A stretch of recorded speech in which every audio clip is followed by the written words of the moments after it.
Guru Nation, how's it going? Welcome back to another video, podcast, however you're consuming. Thank you. Make sure you like, subscribe, comment, share wherever you are. But it's always special when you have CRA Academy alumni on that are doing things in the industry. We have a student from our October 2019 class. All right, that's pre-COVID class. You took our class in a different world than where we are now. But we have Corwin Belfield, sorry. He joined our October CRA Academy class. When did you get your first job? Like it was during the class, if I remember No. correctly? No, shortly after, I'm gonna say no, it was actually May of 21. So Oh, so okay, some time, okay. yeah, so some time. I started the course pre-pandemic, but pretty much ended in the pandemic. So things were, Man, things were really different. A lot of, companies were really trying to figure out what they're going to do. What does their manpower look like? What does that job description look like, as well? So it was a bit of a process. I remember that companies, all sites, CROs, everybody was scrambling, and not just in our industry, but in every industry, they were scrambling to figure out what's going to happen. So between like March 2020 and I want to say May, like that 2 month period, like nothing was happening. But then it just took off like a hockey stick, like this. And I don't know how we didn't predict that. I mean, who do you think is gonna help this pandemic? Like, what industry is in a better position to actually help out during the pandemic than clinical research? Whether it's vaccines, treatments, whatever it may be. Yes. Like we were positioned and we needed more people. We were short staffed prior to that. Now we're adding all these other studies. So, wow, that must have been like a kind of a turbulent time for you. What was going through your head? Because October 2019 you started. So it's a 3 month course, October, November, December, take a month for holidays. So January, February, you probably started like the internship, right? Mhm. And then the bottom fell out. Like just the world completely changed. Yeah. The cool thing is with prior experience, the interview process, I think it just kind of shifted. So it shifted from what I can recall to there being expectation, with the travel, and really being remote was really only meant for, home office purposes, to where you saw the shift in the interviewing process and the CRA role as companies were able to make that adjustment. Once I think it was seen that the pandemic really wasn't going away. Uh, there's people that still need to show up to sites. There's people that still need treatment. So we need to figure that out, and it's not something where the world can afford to wait. 6 months, a year, 2 years, 5 years to make an adjustment. So with that, having the ability to work remotely, having the technology, I think was always there. I think that it was just being brought along slowly. A lot of my conversations would involve, from prior experience, to really it's a on-site sort of position to how do you feel about remote work. So I think companies were just trying to get a feel for, are you going to say take those same principles that a CRA should apply on site, and in a preparation, and can you still apply that, in that 100 or 90% kind of remote role. And I think that companies have seen and CRAs have been able to adjust to that.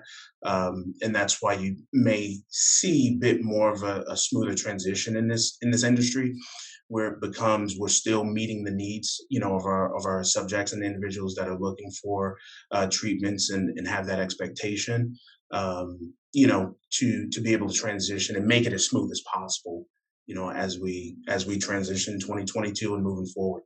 Yeah, that's a good point because the industry did. I mean, it's a little bit starting to go back, and we're going to get into because you've been a CRA now twice for two different companies since then. We're going to get into that a little bit. We're going to get into a lot of the topics around being a CRA in the 2022 world.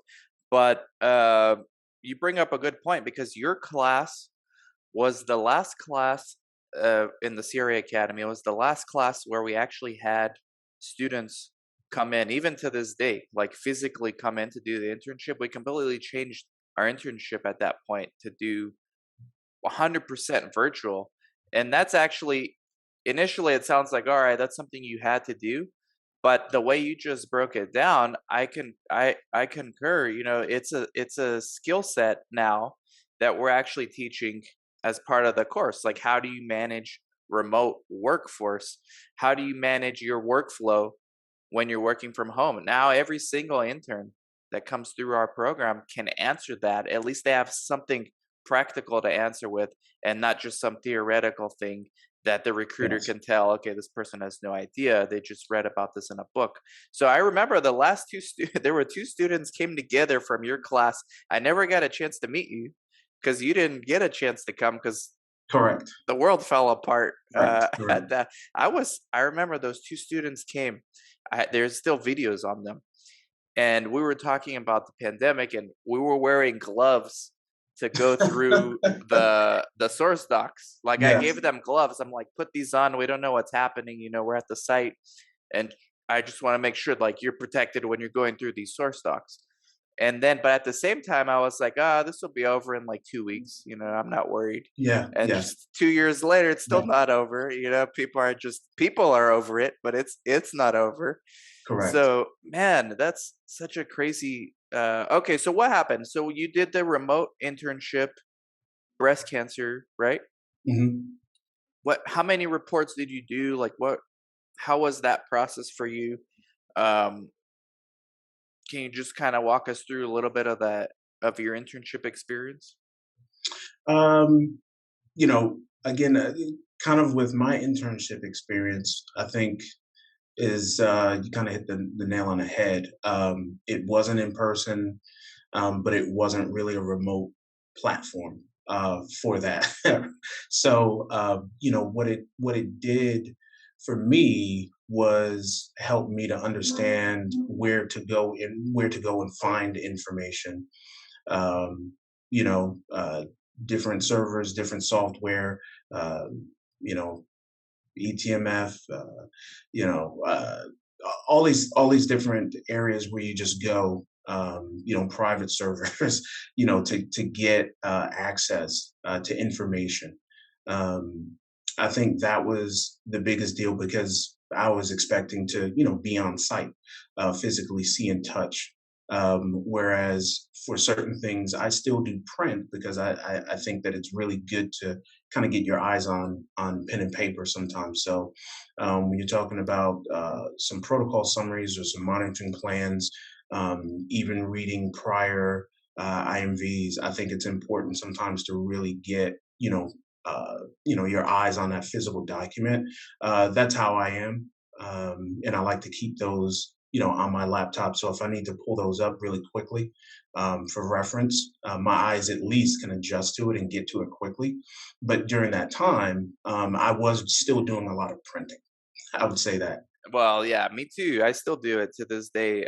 We're getting more used to it. My one of my sites completely switched to eSource, so I'm the main coordinator until I can hire someone. And we're in a labor shortage, man, especially in an underserved place like Yuma, Arizona. I'm not gonna find somebody for a while at this rate. So Yeah. I'm back in the trenches doing coordinating. But we're eSource now, eSource, eReg, and I think it's just a new world that we're in. We're gonna get to your how you got your first CRA role, and then how it's so much easier to get your second one. But pre pre CRA Academy, what's your background and what attracted you to clinical research?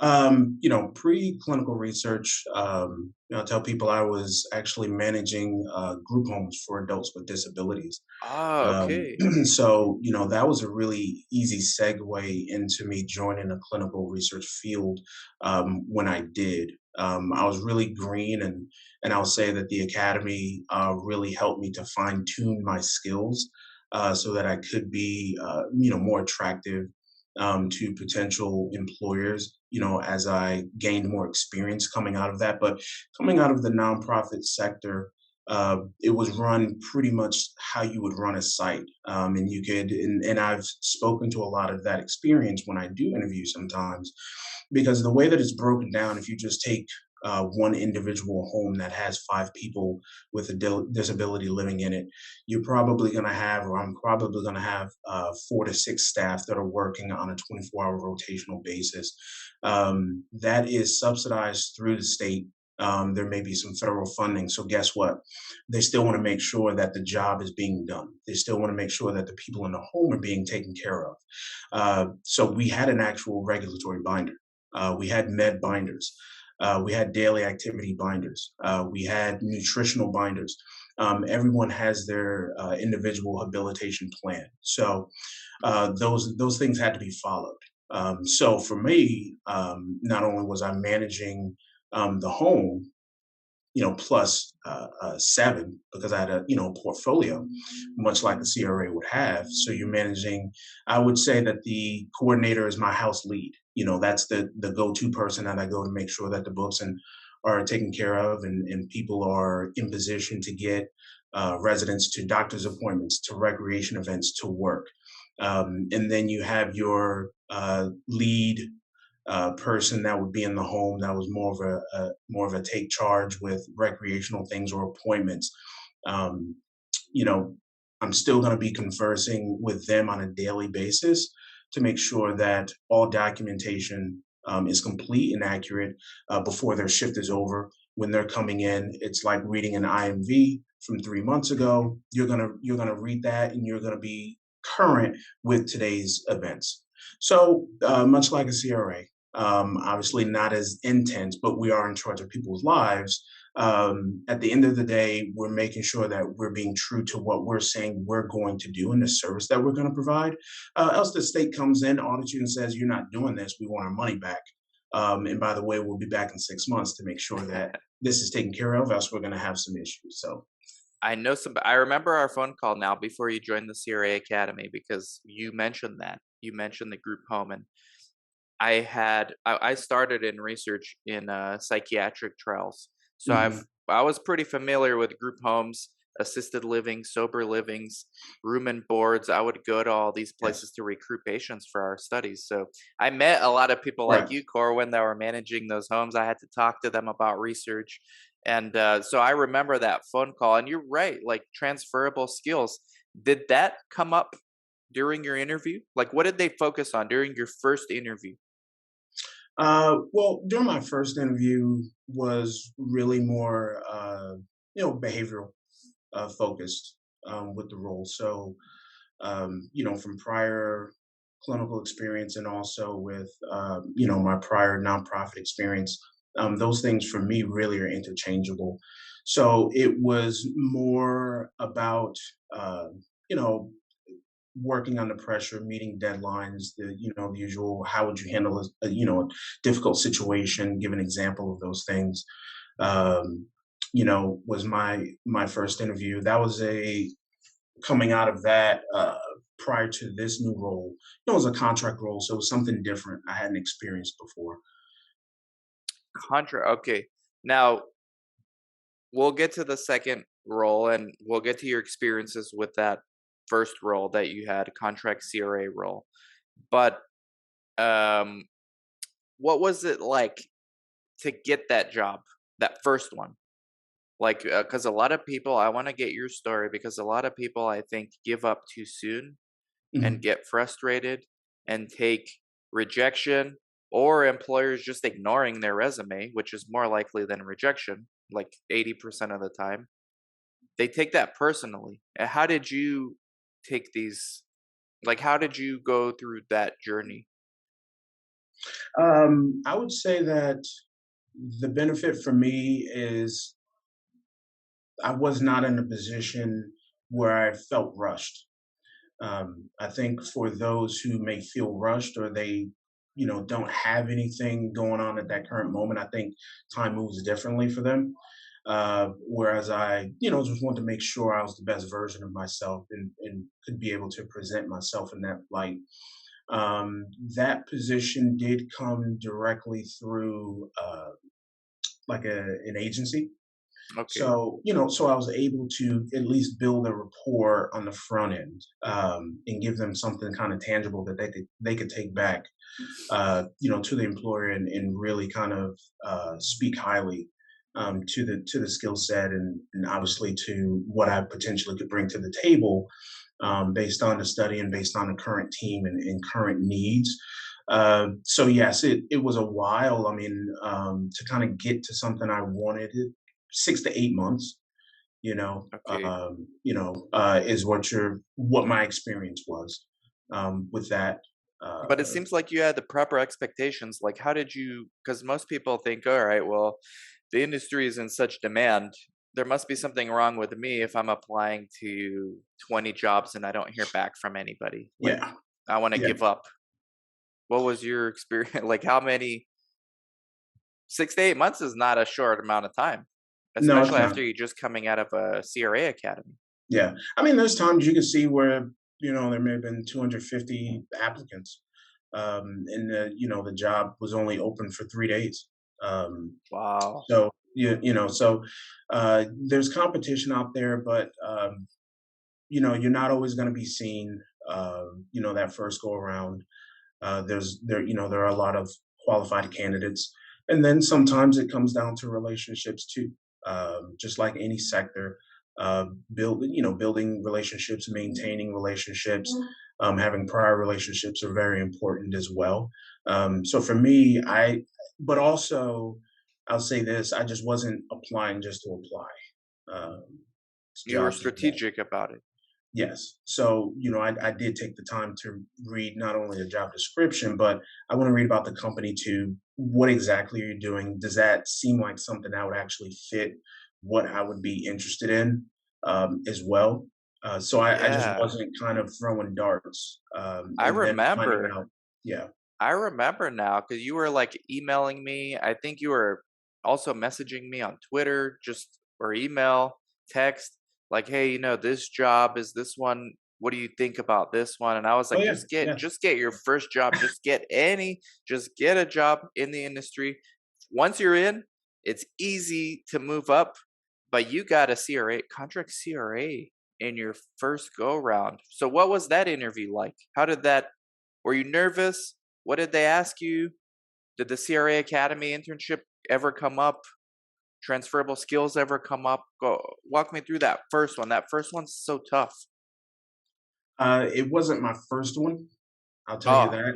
Yeah. No. I mean, I kind of crashed and burned on a few. interviews, Um, interviews. Yes. Okay. So this one again, I think I just had to be confident in who I was and in my skill, and obviously what I bring to the table, and not trying to fit myself into how I'm observing the interview. So I just I just got comfortable being myself. But what do you Um, mean crash and burn? You said you crash and burn before this interview, a few Just other super interviews. nervous, feeling like I had to have the perfect answers. So you Um, can tell you didn't do good right away. I knew I knew I wasn't doing well. Taking extra sips of water and kind of wiping the brow a little bit, as Oh well. man. Yeah, Because a lot of times we feel like we didn't do well, but it's not accurate. But in your case, you said you I mean, I think you just felt like maybe it wasn't, but that's just kind of how I felt. In terms of the interview process, it was very welcoming. Mm. They were very insightful on the study, where the study was, what my role would be, and how I would be contributing, to that role. And I do know that I was able to hit all of those buckets. So it worked out on Mm. both ends. So for this contract CRA role that you got, your first job that you got in the industry, did the CRA Academy internship ever come up, or did they not ask much about that? No, it wasn't anything that came up. Wow, so they just liked your resume and said, "You know what? Let's go. Like we're ready to roll with you." Yeah, And it was a small CRO or a small sponsor, the first sponsor. one. Small Hmm. sponsor. Yeah, Okay. Okay. And now you are in a small sponsor as well. Another small sponsor. correct. Yes. Awesome. So your first job, what did you do? What was your daily responsibility? What's a day like for Corwin as a brand new contract CRA? Well, Typical day. it kind of transformed. I initially came on with really one job task, um, and that was just filtering through and um, I guess compartmentalizing different images, MRI images, X-rays, things of that nature. There was a severe backlog. So that was what I was doing for a while. Kind of got thrown into the fire excitedly. Um, I'm gonna say July of 2021. Kind of got thrown in the fire. There was some turnover, so it literally was overnight. I went from just really that simplified role to managing a number of sites. We'll say um, Mm. a good number of sites. There was not time really for a transition meeting. The Yeah. person was the person was leaving. So kind of trial by fire, but it That's worked out. that's what I love about these smaller companies, whether it's a smaller CRO, smaller site, smaller sponsor. You can it's a little more like it's a different skill set needed to thrive because there are some people who, without getting into too many details, who would have been put in that situation, like you said, thrown into the fire, that would not have been so happy with that. You know, a lot of people want structure, Mhm. stability. When you work at smaller companies, you don't have that. But the upside is you're going to get promoted fast because people leave from these small companies for whatever reason. They move on, or the small company grows, they become bigger. It's a lot easier to go from a small company to a mid-sized company than it is for an IKEA to grow one order of magnitude bigger. So you're Yes. more likely going to be living through that, and you got to be ready like Corwin was. So we talked before we started recording about our disdain for some of these bigger corporations, whether it's site zero sponsor. Like I have a little bit of experiences working either as a contractor or just very closely with some of these big organizations. And if that's going to be your first job, that's fine. But if you can avoid that, right? And that seemed to be your strategy as well. Where did you get that strategy? Because you were very strategic with the jobs that you were applying for. So what made you avoid some of these big CROs? Yeah, just my own experience and people that I know personally that I've had dinner with that work for Ha! the companies. Word of mouth, guys. Yes. Negative word of mouth. I don't even. I mean, they're still working. I wouldn't even kind of classify it as negative. They just were able to give a perspective, right? So they were able to give a perspective that I knew that I wouldn't want. So what that does is that saves me, that saves the employer, that saves so much time. When you can kind of gather a perspective, see the real day to day, it's not like they were making it up. I mean, I actually saw it. So I'm like, that's just not for me. Um, What were you know, like two things that turned you off from those type of organizations that they told you? Because you learned from others' experience. That's a very smart thing to do. But what were the like one or two things that you heard and you're like, okay, no, no way am I gonna ever work there. yeah. I mean, not even from them. I'll just say even in an interview process, just hearing the words, how time frames and reporting time frames are fluid and can change at any moment. So if you're going into a situation where you feel you'll have 30 days to get a final report in and 2 weeks to get your, your rough draft, but that could be escalated based on demand to 5 days and 14 days, respectively. You're saying those words and you have to listen. So you're telling me right off the bat. I mean, we could tell you to have a report in 5 days final, or it could be 30.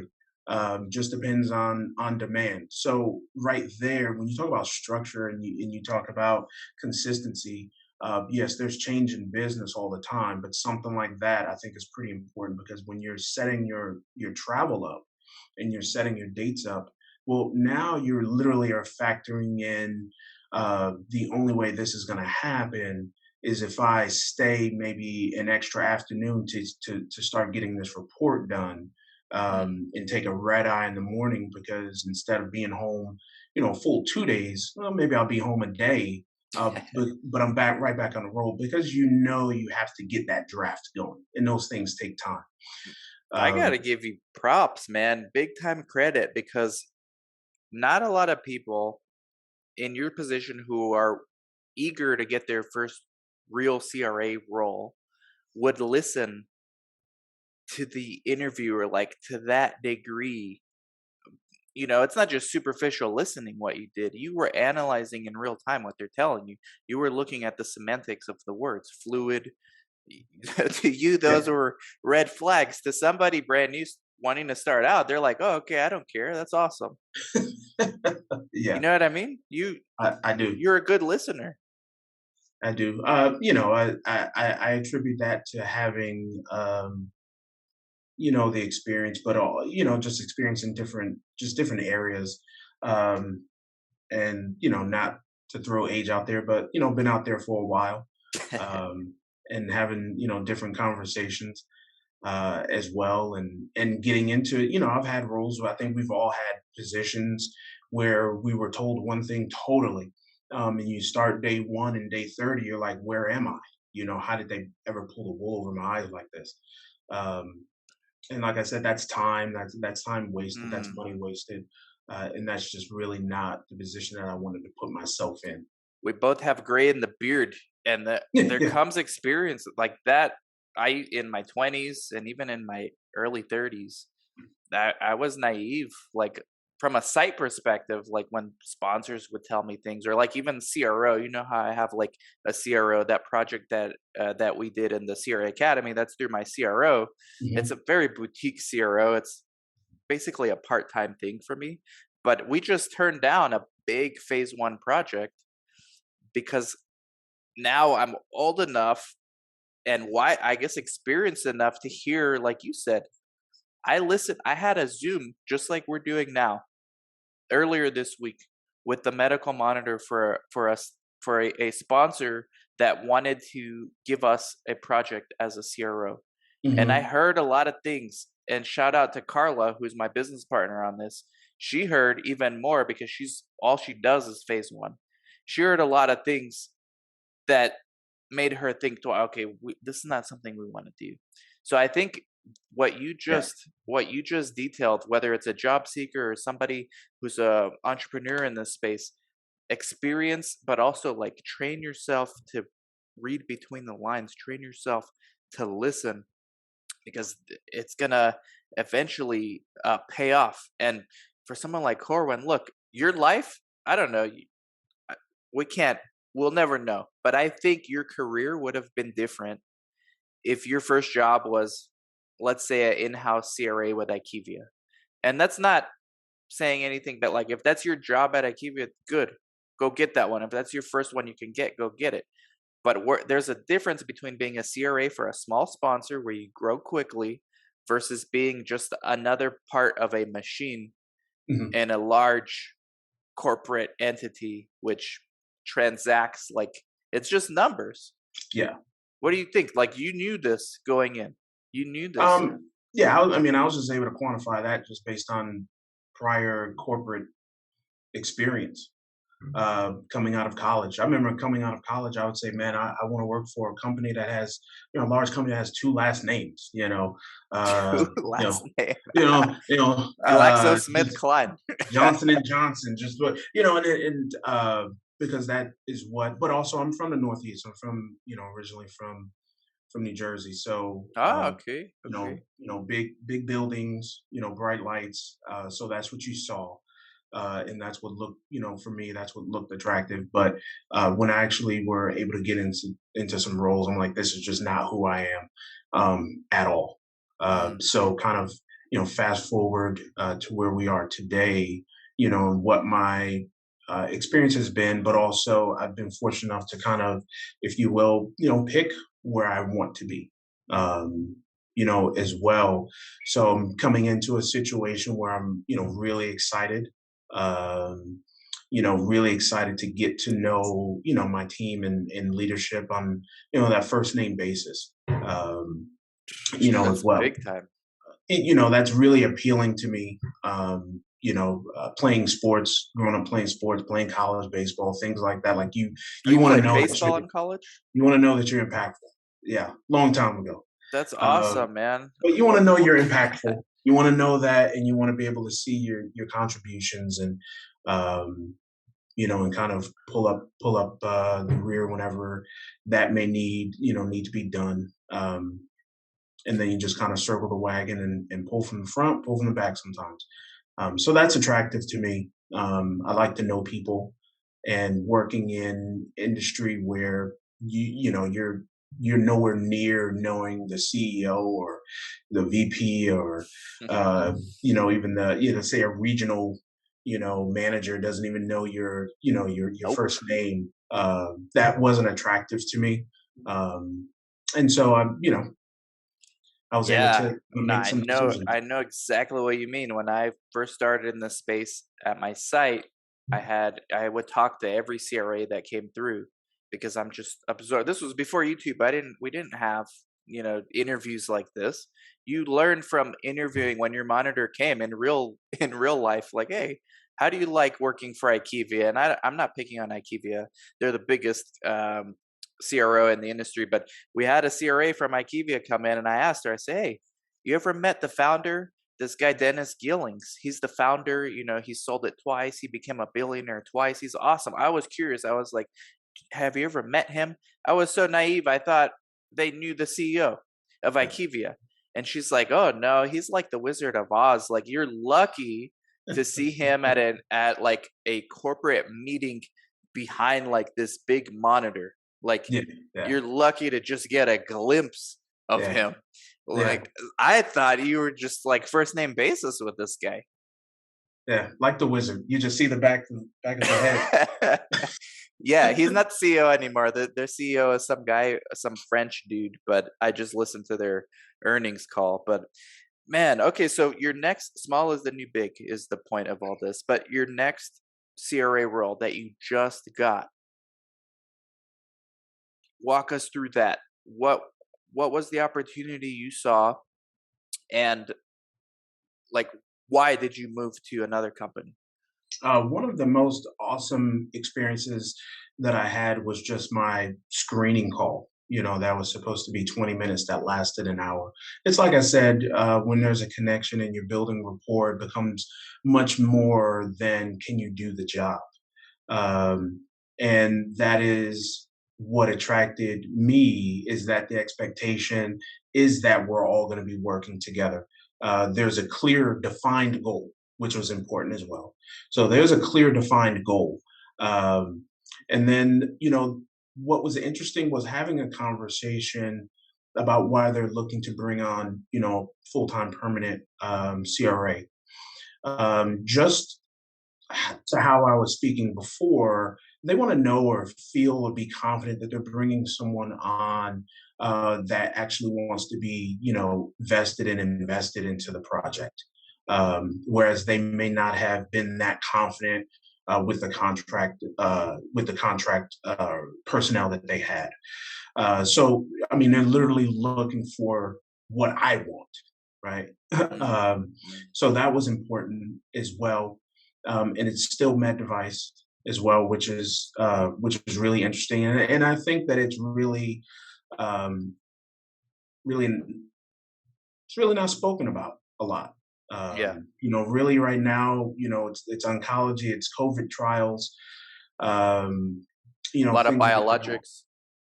Yeah, a lot of that, but really not speaking to medical device, which is really important. And it's a fairly new team that's kind of being built from the ground up. So I feel like I'm part of that foundation. As we move forward as well. Um, so so just having that really open and honest and raw, initial phone screen, learning about me, the person Corwin, not just what my skill set is and what do you think you can bring to the team, but you're actually learning about me. And we're already seeing that there's so many things in common, which makes office life a lot easier, a lot more fun. It helps you through, those challenging times versus really not knowing someone, Mhm. and now you're just managing to. At that point, you're more managing to a deadline than you're actually managing to meet Corwin and how we're going to get to that deadline. So that's very important Mhm. to me. And the interview process was it's probably over the course of about 3 weeks or so. Did they find Uh, you or you found them? Like, did they um, yeah, I applied directly to them. Applied directly to them, and they called me maybe about a week or so afterwards. One of the most interesting and fun things that I really ever experienced was I did a presentation you did it to some. at an interview?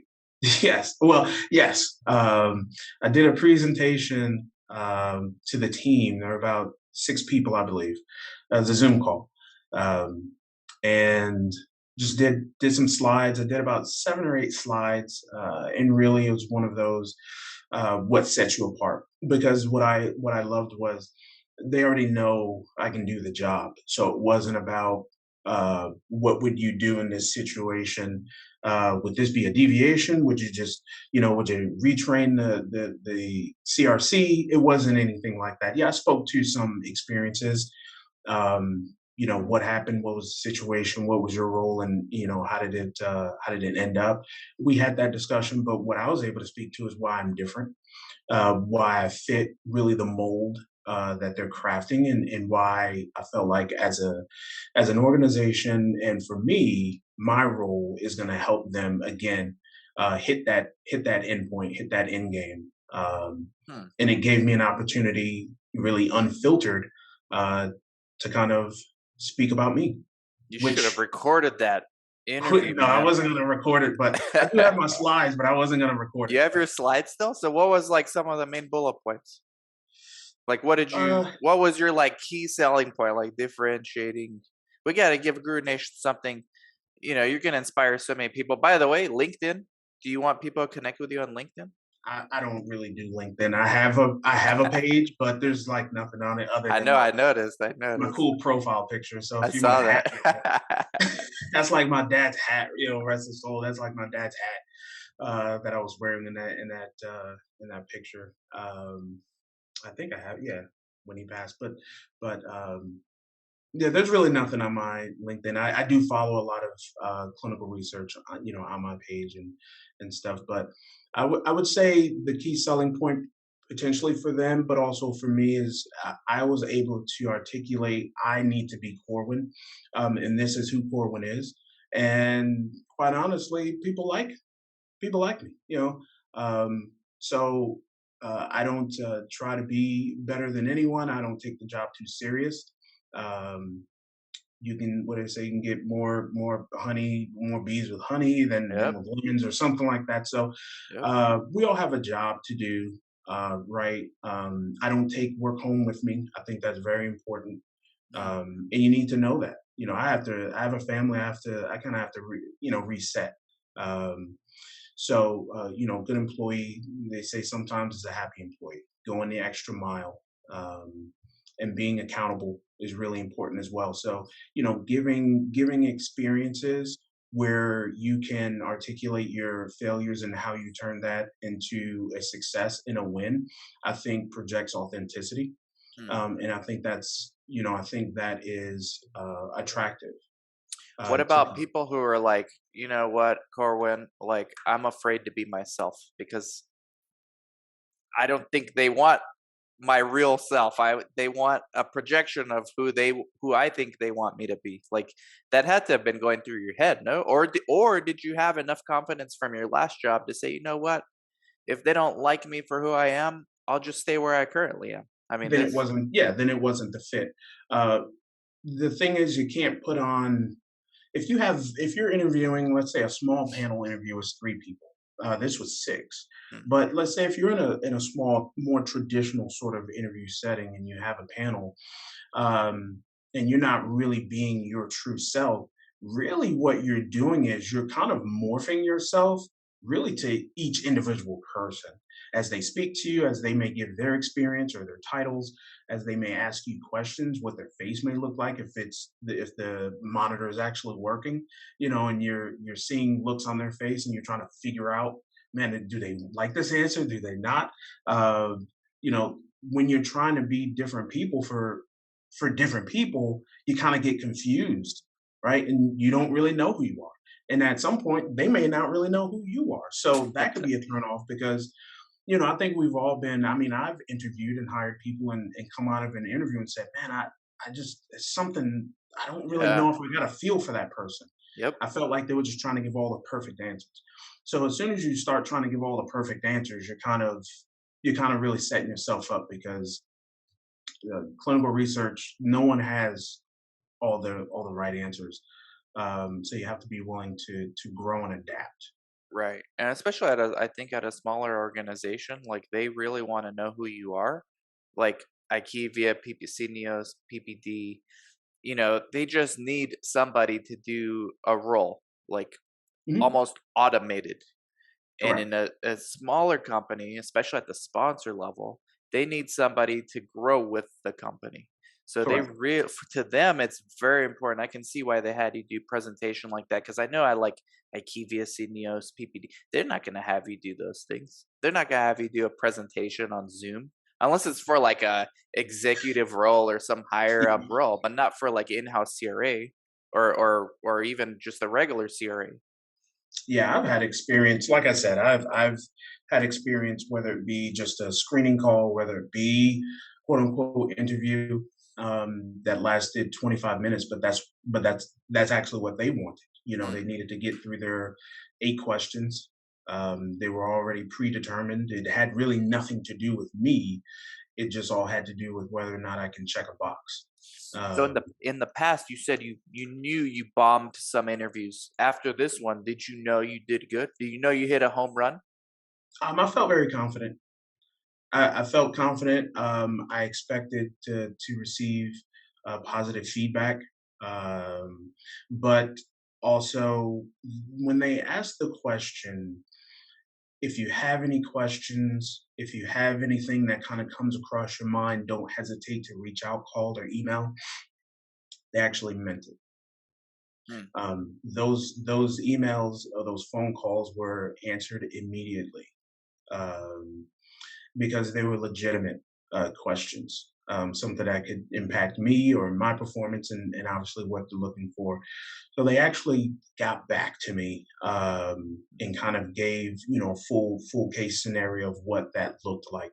That was very reassuring. That means that there's interest, but we want there to be transparency of what our expectation is. Mm. So that, like I said, those things are attractive to me. I think, yeah. I mean, thank you for the interview. I think after getting to know you here during the Zoom a little bit more, I think the passion that you have, like it comes across as genuine, and I don't think that's something you necessarily need at one of the bigger CROs. Like I said, Mhm. they just need some bodies. Like I listened to the fourth quarter earnings from IQVIA. The CEO literally said we have 80,000 employees and we still need a couple thousand more this quarter. Like that's Yeah. literally bodies, right? If you like we talked about listening for keywords, That's Yes. what he said. He basically is saying we need more bodies. Yeah. And for someone like you know, I guess you're more suited for one of these smaller companies where you can just grow with the company. So I'm excited for you, Corwin. I'm going to put your LinkedIn underneath the show notes so people can connect with you.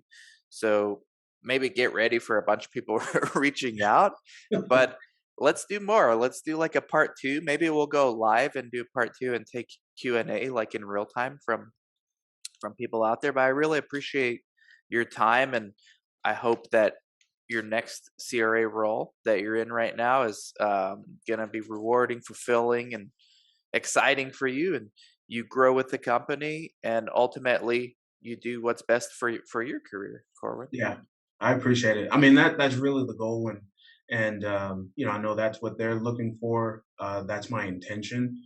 I like consistency as well. So it just seems to really be a really good fit. That's awesome.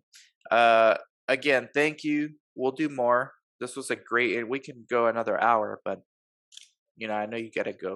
And your office looks very busy behind you, Yeah, right? Tell your coworkers to get back to work.